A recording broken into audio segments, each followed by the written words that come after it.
మీరు neuron marketing side కూడా ఎక్కువ వర్క్ చేస్తున్నారండి. సో ఆ టర్మ్ అనేది మాకు కొంచెం కొత్తగా ఉంది ఇప్పుడు. సో దాని గురించి కొంచెం ఏమైనా చెప్పగలుగుతారా సార్? హౌ ఇట్ వర్క్స్, లేకపోతే మీరు దాని మీద చేసిన రీసెర్చ్ గురించి? న్యూరో మార్కెటింగ్ ఇప్పుడు చాలా ట్రెండింగ్ టాపిక్ అండి.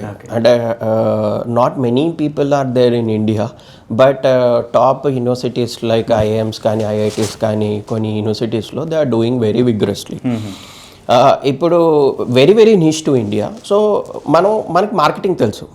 అంటే ఏంటి, ఒక ప్రోడక్ట్ సేల్ చేయడం కానీ, ఒక యాడ్ క్రియేట్ చేయడం కానీ, ప్రమోషన్ కానీ, అవేర్నెస్ కానీ. ఇప్పుడు చాలామంది ఇప్పుడు మీరు షాపింగ్ మాల్స్కి వెళ్ళారు అనుకోండి, మీకు కొన్నిసార్లు ప్రోడక్ట్ చూపించి ఇది టేస్ట్ బాగుందా, లేకపోతే ప్యాకేజింగ్ బాగుందా, కలర్ బాగుందా అని సర్వే రూపంలో తీసుకుంటుంటాం. ఓకే, కానీ న్యూరో మార్కెటింగ్కి వచ్చేటప్పటికి ఏంటంటే అండి, మనం ఎటువంటి క్వశ్చన్స్ అడగం. ఎందుకు అనంటే, ఇప్పుడు నేను లెట్సే వినీల్ గారు మీరు ఉన్నారు, నేను ఉన్నాను. వినీల్ గారు నేను ఒక కొత్త ప్రోడక్ట్ లాంచ్ చేశానండి, దీని ప్యాకేజింగ్ ఎలా ఉంది మీరు చెప్పండి అంటే, నాతో ఉన్న ర్యాపోతో అని అబ్బా చాలా బాగుంది, అసలు ఇలాంటి ప్యాకేజింగ్ ఇక్కడ లేదు, మనము మీరు కుమ్మేశారు దున్నేశారు అని మాట్లాడుతారు. కానీ అలాంటి ఫీడ్బ్యాక్స్ అనేది కంపెనీస్ని బ్రేక్ చేస్తాయి. ఓకే, జెన్యూన్ ఫీడ్బ్యాక్ అనేది చాలా చాలా ఇంపార్టెంట్ కంపెనీస్కి. ఎందుకు అని అంటే, చాలా మటుకు companies they put hefty amounts on packaging కానీ, టేస్టింగ్ కానీ, ప్రొఫైలింగ్ కానీ, వీటికి చాలా మనీ పెడతారు. సో ఇంతవరకు మనం మార్కెట్ రీసెర్చ్ అని విన్నాం. ఓకే, ఈ మార్కెట్ రీసెర్చ్ అనికే కొత్త రూపమే న్యూరో మార్కెటింగ్. ఓకే, ఈ న్యూరో మార్కెటింగ్లో ఏమవుతుందంటే, దీంట్లో చాలా టెక్నిక్స్ ఉంటాయండి. నేను ఒక టెక్నిక్ గురించి మాట్లాడుతాను, ఎందుకంటే నా పిహెచ్డి అనేది నేను దాంట్లోనే చేశాను కాబట్టి. ఎలక్ట్రోఎన్సెఫిలోగ్రఫీ అంటారండి, ఈఈజీ. మనకి ఈసీజీ తెలుసు కదా హార్ట్కి, అట్లా ఈఈజీ అని హెడ్కి ఉంటుంది. ఓకే, ఒక హెడ్సెట్ మనము హెడ్కి పెడతాము, దాంట్లో చాలా ఉంటాయి, ఛానల్స్ ఉంటాయి. 5 ఛానల్ అని, 14 అని, 32 ఛానల్స్ అని ఉంటాయి. ఏంటి అని అంటే, ఆ హెడ్సెట్కి పెట్టి మనము వాళ్ళకి ఒక స్టిమ్యులై చూపిస్తాం. స్టిమ్యులై అంటే ఏంటి అని అంటే, అదొక మెసేజ్ అవ్వచ్చు, లేకపోతే ఒక మార్కెటింగ్ ఇమేజ్ అవ్వచ్చు, ఒక ప్యాకేజింగ్ డిజైన్ అవ్వచ్చు, లేకపోతే ఒక సెన్సరీ ఉన్నది ఒక చాక్లెట్ అవ్వచ్చు, తినిపించవచ్చు మనం వాళ్ళతో. అయితే ఈ స్టిమ్యులై చూసే ప్రాసెస్లో, కన్జ్యూమ్ చేసుకునే ప్రాసెస్లో వాళ్ళల్లో బ్రెయిన్ వేవ్స్ అనేది ఉంటాయి. మన బ్రెయిన్లో ఎలక్ట్రికల్ వేవ్స్ రిలీజ్ అవుతుంటాయి. ఓకే, సో ఆ రిలీజ్ అయ్యేటప్పుడు ఆ హెడ్సెట్ ఆ ఎలక్ట్రికల్ వేవ్స్ని క్యాప్చర్ చేస్తుంది. ఓకే, క్యాప్చర్ చేసి బ్రెయిన్లో మనకి ప్రీఫ్రంటల్ కార్టెక్స్ సైడ్, అబ్డామిన్, ఇట్లా డిఫరెంట్ పార్ట్స్ ఉంటాయి మనకి. ఓకే, సో ఇప్పుడు ప్రీఫ్రంటల్ కార్టెక్స్ అంటే ఈ రీజన్లో. ఓకే, మనకి తెలుసు కదా మనుషులకి 2 బ్రెయిన్స్ ఉంటుంది, ఒకటి క్రియేటివ్ బ్రెయిన్, ఒకటి అనలిటికల్ బ్రెయిన్. సో ఈ క్రియేటివ్ అనలిటికల్ బ్రెయిన్ ఏంటి అని అంటే, ఈ ఫ్రంట్ లోబ్లో ఒకవేళ యాక్టివిటీ అనేది హై ఉంది ఆ స్టిమ్యులై చూసేటప్పుడు. ఓకే, అప్పుడు ఏమవుతుంది అని అంటే, ఆ పర్టికులర్ ప్రోడక్ట్, లేకపోతే ఆ పర్టికులర్ డిజైన్, లేకపోతే ఆ పర్టికులర్ చాక్లెట్ పాజిటివ్గా ఎఫెక్ట్ చూపిస్తుంది. ఓకే, మనం ఒక క్వశ్చన్ అడుక్కోకుండా whether that person is liking దట్టా కాదా అనేది మనము ఆ ఎలక్ట్రికల్ బ్రెయిన్ వేవ్స్ త్రూ చెప్పచ్చు. దాన్నే న్యూరో మార్కెటింగ్ అని అంటారు. ఓకే, సో దీంట్లో డిఫరెంట్ ఉంటాయి. ఒక ఈఈజీ అని ఉంటుంది, ఎఫ్ఎంఆర్ఐ అని ఉంటుంది, గ్యాల్వానిక్ స్కిన్ రెస్పాన్స్ అని ఉంటుంది. అంటే ఒక చిన్న ఫింగర్ రింగ్ లాగా ఉంటుంది, ఫింగర్కి పెడతాం మనము. ఇప్పుడు ఒక చూసిన తర్వాత మనకి గూస్ బంప్స్ అంటాం, ఆ గూస్ బంప్స్ని కూడా మెషర్ చేయొచ్చు మనం విత్ న్యూరో మార్కెటింగ్. సో అట్లా ఇంకా దాంట్లో చాలా ఉంటాయి. మీకు తెలుసో లేదో, చాలా పెద్ద క్లాసికల్ కేస్ స్టడీ ఉందండి న్యూరో మార్కెటింగ్ పైన. బ్లైండ్ ఫోల్డ్ టెస్ట్ అంటారు. ఇప్పుడు కోక్, పెప్సీ, ఇది ఒక పెద్ద క్లాసికల్ కేసు ఉంది. అది ఇంటర్నెట్లో మీరు కొట్టినా మీకు వచ్చేస్తుంది. అది ఏంటి అని అంటే, బ్లైండ్ ఫోల్డ్ చేయకోకుండా పెప్సీ, కోక్ పెడితే అందరూ కోక్ అని చెప్పారు, great test. But blindfold చేసి వాళ్ళకి పెప్సీ, కోక్ తాగిపిస్తే పెప్సీ టేస్ట్ బెటర్ ఉందని చెప్పారు.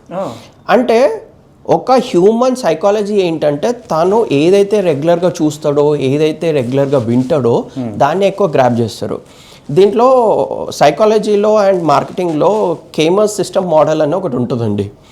సో ఇది ఏంటి అని అంటే, ఫాస్ట్ అండ్ స్లో. ఓకే, ఇప్పుడు చాలామంది మీరు ఈకామర్స్లో చూస్తూ ఉంటారు, 2 గంటలు, 3 గంటలు, 15 నిమిషాలు, లేదు అంటే ఒకటి కొంటే ఒకటి ఫ్రీ, buy 1 get 1, బోగో, ఇట్లా చాలా ఆఫర్స్ ఉంటాయి. సో వీళ్ళందరూ ఏం చేస్తారు అంటే ఫియర్ ఆఫ్ మిస్సింగ్ అవుట్, అంటే ఇది కొనకపోతే నేను మిస్ అయిపోతానేమో అనే ఫ్యాక్టర్ని క్రియేట్ చేస్తాడు. సో అప్పుడు ఇప్పుడు మీరు ఒక పోర్టల్కి వెళ్ళారండి, ఒక షాపింగ్ పోర్టల్కి వెళ్ళారండి, ఓకే, షాపింగ్ పోర్టల్కి వెళ్ళి మీరు ఒక ప్రోడక్ట్ని క్లిక్ చేశారండి, ఓకే, ఆ ప్రోడక్ట్ ఆఫర్ రాగానే మీరు కొనేస్తారా కొనరా? కొనేస్తాము. కానీ అదే మీరు ఒక 5 minutes స్టెప్ బ్యాక్ తీసుకొని అదే పోర్టల్ ఇంకొక పోర్టల్లో తక్కువకు ఉందా లేదా అని కంపేర్ చేశారా? లేదు. సో అదే అండి, సో మనము ఎమోషనల్గా కొంటాము, కానీ లాజికల్గా కొన్నప్పుడే సిస్టమ్ 1 సిస్టమ్ 2 బ్రెయిన్ అనేది అందుకే అంటాం మనం. ఏంటి అని అంటే system 1 brain system 2 brain both are important. మీరు సిస్టమ్ 1 బ్రెయిన్తో చేశారనుకోండి, మీరు ఎమోషనల్గా కొంటున్నారు, కానీ వాటిని కంపేర్ చేసి ఎక్కడ తక్కువ వస్తుందో మీరు కొన్నారు అనుకోండి, మీ 2 బ్రెయిన్స్ యాక్టివ్ ఉన్నట్టప్పుడు. అంటే మీరు లాజికల్గా ఆలోచిస్తున్నారు, ఎమోషనల్గా కూడా ఆలోచిస్తున్నారు. అట్లా సైకాలజికల్ ఫ్యాక్టర్స్లో మార్కెటింగ్లో there are lot many examples like this. ఏంటి అని అంటే మనం చేయొచ్చు అనేది. అందులో నేను చేసిందే నా పిహెచ్డి ఒకటి ఈజీ త్రూ ఎమోజీస్ ఉంటాయి కదండి ఫోన్లో, ఎమోజీస్. అయితే ఇప్పుడు మీకు మార్కెటింగ్ కమ్యూనికేషన్ మెసేజెస్ వస్తాయి మొబైల్లో కూడా. ఇప్పుడు మీకు ఫుడ్ డెలివరీ యాప్స్ వాడు మెసేజ్ పంపిస్తాడు, ఐ యూ ఫీలింగ్ హంగ్రీ అని, అక్కడ ఒక సమోసానో లేకపోతే శాండ్విచ్ ఒక ఎమోజీ పెడతాడు, ఓకే. మీ అదే మెసేజ్ ఎమోజీ లేకుండా మీకు పంపిస్తే మీరు చూడరు. That is where. అయితే ఒక ఎమోజీ ఉన్నప్పుడు హ్యూమన్ బ్రెయిన్ ఎలా పనిచేస్తుంది, ఒక ఎమోజీ లేనప్పుడు హ్యూమన్ బ్రెయిన్ ఎలా పనిచేస్తుంది అనే దానిపైననే నేను రీసెర్చ్ చేశాను. సో తెలిసింది ఏంటి అని అంటే ఎమోజీ ఉన్న వాళ్ళు ఎక్కువగా ఉంటున్నారు. అంటే ఇప్పుడు ఒక క్లాసికల్ అండి, మన జొమాటో అతను వర్షం పడుతున్నప్పుడు ఒక ఎమోజీ పంపిస్తాడు, heavy rain out side, something feeling hot to consume అన్న దగ్గర ఒక సమోసానో ఇంకో ఎమోజీనో లేకపోతే బర్గరో పిజ్జానో పెట్టేస్తాడు. సో మన మైండ్ ఆటోమేటికలీ ఏంటి అని అంటే తినాలి. Exactly. So again boiling down to same point అండి, మనకి ఫుడ్ పైన ఎంత కంట్రోల్ ఉంటే మనం అంత కంట్రోల్గా ఉంటాం. అంటే ఇప్పుడు చాలామంది డైట్స్ అంటారు, అది అంటారు, ఇది అంటారు కదండి. సో ఆల్ దిస్ ప్రాసెస్ ఏంటి అని అంటే how well we can control is the best life we gonna have. అంటే గట్ పరంగా కానీ. సో ఎవ్రీథింగ్ వాట్ ఎవర్ నేను ఇప్పుడు దాకా ఫుడ్ అవ్వచ్చు, లేకపోతే నా పిహెచ్డి రీసెర్చ్ అవ్వచ్చు, లేకపోతే ఇంకేదైనా అవ్వచ్చు, అన్నీ కూడా ఏంటి అంటే ఇంటర్ కనెక్టింగ్ డాట్స్.